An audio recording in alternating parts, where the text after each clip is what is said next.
Only real family can come, not you. But don't forget to pay for your brother's trip. Those were my mother's words.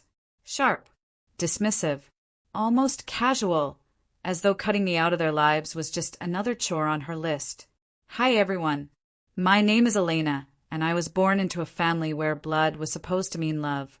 But in my case, blood meant chains. Chains that bruised but never broke me. I remember standing in the hallway that night, her voice still ringing in my ears. My brother laughed faintly in the background, not even bothering to hide his delight.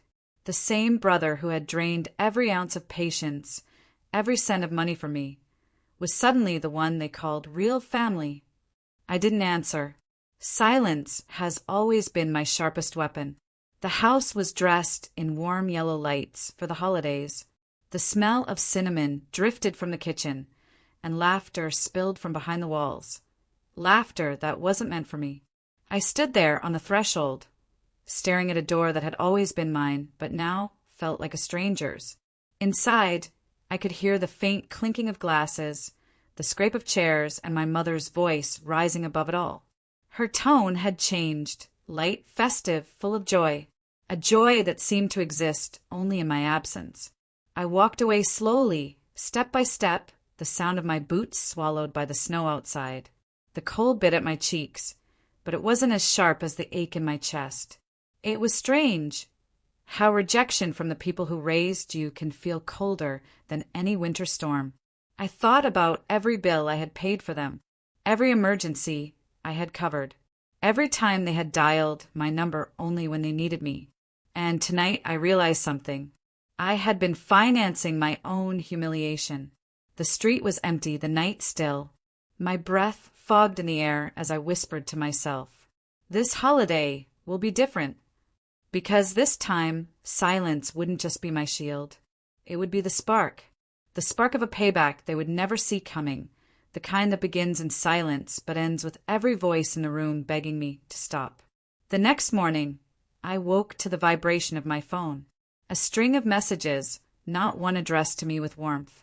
Just lists, demands, instructions. "Elena, don't forget the deposit for your brother's flight. We'll need that catering invoice cleared by Friday. If you want to feel useful, just make sure the payments are handled." Useful. That's what I was to them. Not a daughter, not a sister, a purse, a silent machine that bled money to fuel their comfort. I sat at my small kitchen table, the December frost fogging the window beside me. My coffee had gone cold while I stared those words. A flicker of anger stirred in my chest, but beneath it, there was something sharper, cleaner. Resolve. I opened my laptop.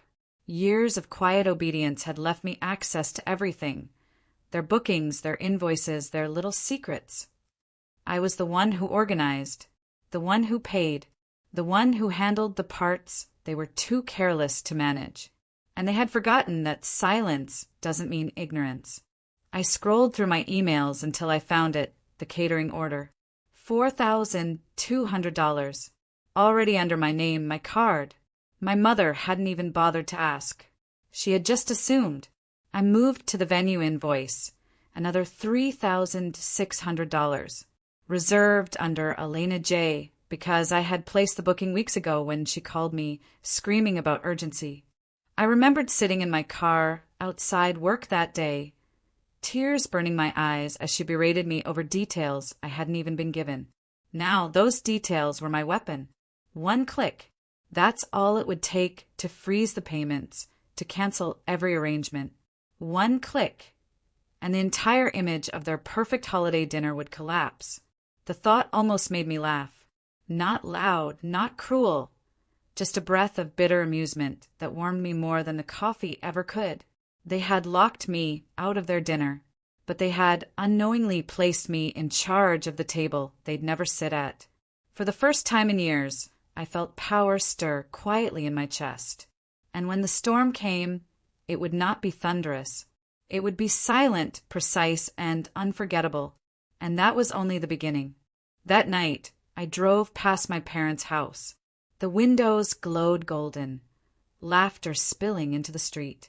For a moment, I slowed, just enough to glimpse silhouettes moving inside, my brother at the center, soaking in their attention like sunlight. I parked a block away and sat in the quiet hum of my car. My hands rested on the steering wheel, steady but tingling with something new, anticipation. I thought back to when I was little, how Mom used to braid my hair before school, whispering, "You're my strong girl." Somewhere along the years, that tenderness had curdled into scorn. Somewhere I had stopped being a daughter and become an account balance. I pulled out my phone. My thumb hovered over the email drafts I'd been preparing all day. One for the caterer, one for the venue, one for the entertainment company, each crafted with the precision of a surgeon. Polite, professional, and final. A single line tied them all together. Due to unforeseen changes, the event must be canceled. Please confirm the refund process. It was almost poetic. The very dinner I'd been banned from would unravel not with shouting, but with a quiet, administrative whisper. I hit send. 1, 2, 3. My screen went dark, reflecting my own face. Calm, focused, not a trace of the girl they had dismissed at the door. The drive home felt different. The roads were empty, streetlights casting long streaks across the asphalt. I rolled the windows down, letting the winter air sting my skin awake. It wasn't just cold, it was cleansing. Back inside my apartment, I lit a single candle on the kitchen counter and sat in silence. The flame wavered, small yet unyielding, and I thought, this is me. They had spent years trying to snuff me out, but even the smallest light has a way of reshaping the darkness around it. By morning, emails would ping back with confirmations. By afternoon, calls would begin, frantic, demanding, desperate. And for once, I wouldn't be the one running to solve them. For once, they'd learn what it felt like when silence stops being obedience and starts becoming power. The next morning, my phone began to buzz before the sun was even up. At first, I let it ring. Once, twice, 3 times. By the 5th call, I recognized the rhythm of my mother's persistence, fast, impatient, relentless. I didn't answer. Instead, I sipped my coffee slowly, listening to the frantic vibration echo across the table. By 8 a.m., the texts poured in. "Elena, the caterer says the order is canceled. Explain this." "The venue called me. They said you withdrew the payment. Fix this immediately.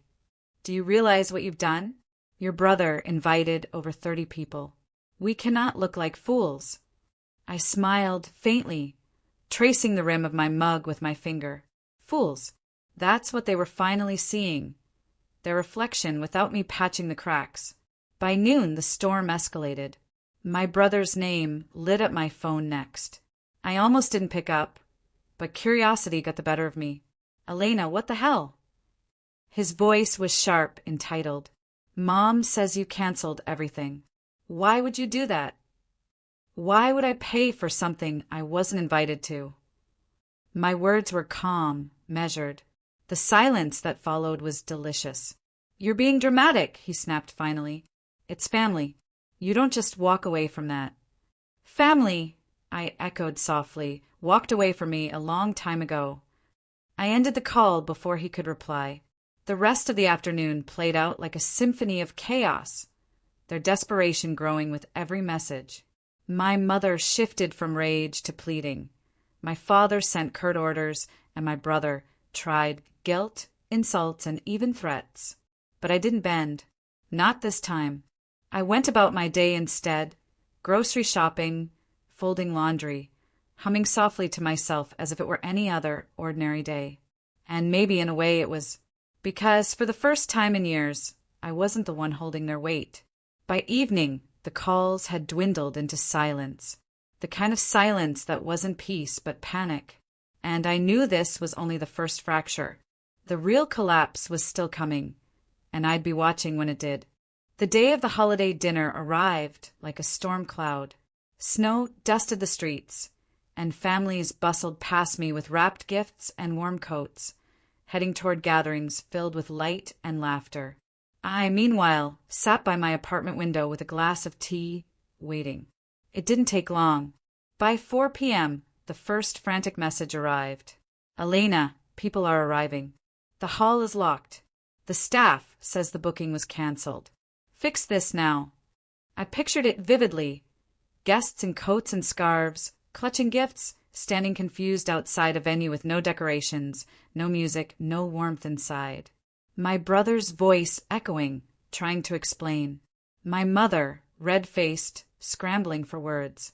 Another message. The caterer isn't here. They said you pulled the order. Do you have any idea how embarrassing this is? A soft laugh escaped my lips, surprising even me. It wasn't cruel, it was release.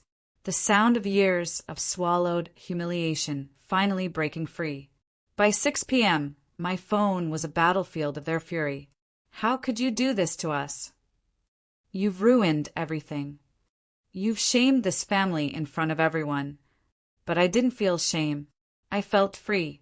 I set my phone down, turned on some soft music, and plated my own small holiday meal. Roasted vegetables and a slice of warm bread. Alone, yes.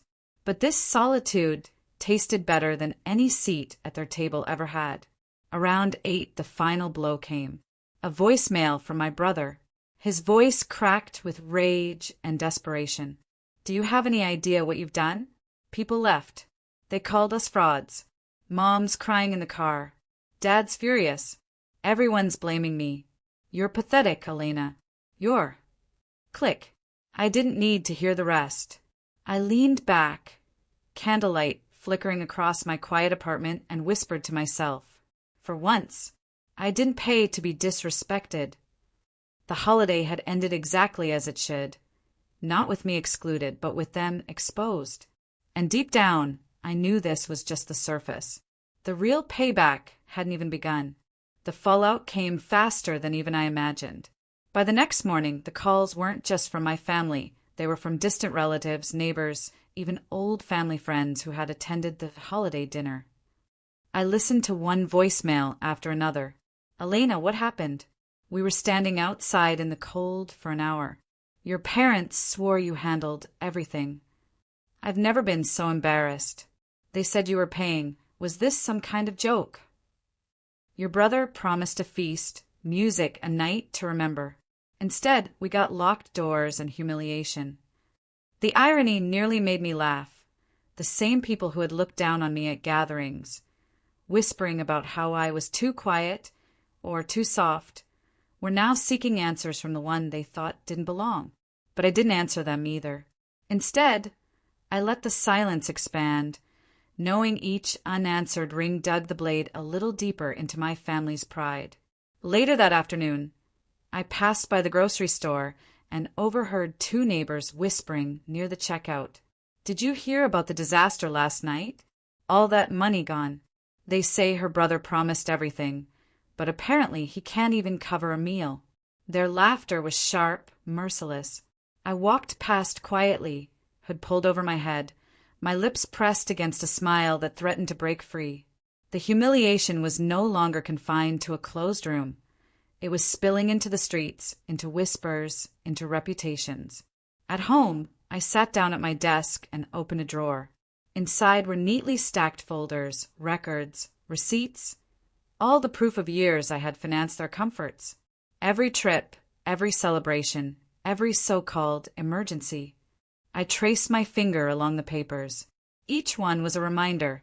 They had built their pride on my silence, and now their pride was crumbling in public. The phone buzzed again. A text from my father this time, short and clipped. We need to talk. Immediately. For years, I had rushed to those words. But this time I leaned back, folded my arms, and whispered to myself. No. Now you wait for me. 2 days later, I finally agreed to meet them. Not at their house.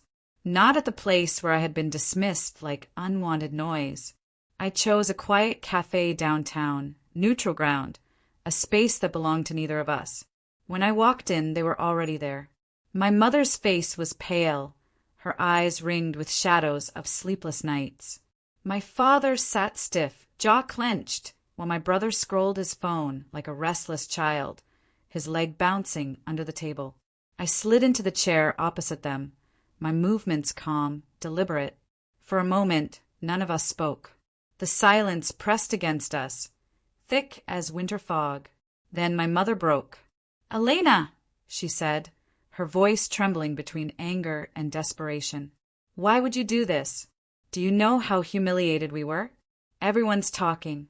They think we're failures." I stirred the sugar into my tea slowly, letting the spoon clink against the cup. "Failures?" I echoed softly. "I didn't make you failures. I just stopped covering the truth." My father leaned forward, his tone harsh. "You went too far, canceling everything. Do you think that proves anything?" I met his eyes, steady, unflinching. "It proves one thing, that without me, everything you built falls apart." My brother finally looked up, scoffing. "So what, you want us to beg? You think you're some kind of hero." I leaned closer, lowering my voice so the words cut sharper. "No, I'm not your hero. I was your crutch, and I'm done letting you lean on me until I break." They froze. For once, none of them had a retort. The weight of truth hung in the air, heavier than any insult they'd ever thrown my way. I stood, leaving a few bills on the table for my tea. My mother's hand reached out, trembling, as if to catch me before I slipped away. "Elena, please don't do this. We can't survive like this." I looked at her hand, then at her face, the same face that once told me I wasn't real family. And I whispered, with a calmness that chilled even me, "You'll survive, just not at my expense anymore." Then I walked away, leaving them in the silence they had once forced on me. In the weeks that followed, the silence between us grew into a canyon. I didn't answer their calls. I didn't reply to their texts. For the first time in my life, their chaos didn't reach me, but their world was unraveling. I heard it through whispers, through messages from relatives who no longer knew which side to choose. The failed holiday dinner had become a story, a scandal, passed from mouth to mouth. My brother, once their golden boy, was now the punchline at gatherings. "Did you hear how he promised everything and delivered nothing?" The humiliation they feared most had become permanent, and without me patching holes, their carefully built facade crumbled further. Bills piled up. Canceled deposits drained their accounts. Invitations stopped coming. One evening, I walked past their house. The lights were dim, the yard unkempt. For years, I had kept it all alive, quietly, invisibly. Now, stripped of that support, the truth stood bare. They had never built a home. They had built a stage. And without me, the curtain had finally fallen. At home, I pulled out the last folder from my drawer. Inside was the record of every transfer, every payment I had ever made for them. I placed it neatly into an envelope, sealed it, and tucked it into my desk. Not as a weapon, not as evidence, but as a reminder to myself. A reminder that I was never powerless. That night, I lit a single candle again, the flame dancing against the quiet walls of my apartment. I sat there in silence, not the kind that once crushed me, but the kind that healed. For once, the holiday season was mine. No demands, no debts, just peace. They had begged me to stop, but what they didn't understand was that I already had. I had stopped paying, stopped obeying, stopped existing in the shadow they cast over me. And in that stopping, I finally began. I whispered into the quiet, my voice steady, final. "Not your purse, not your crutch, not your silence anymore." The flame flickered once, then steadied.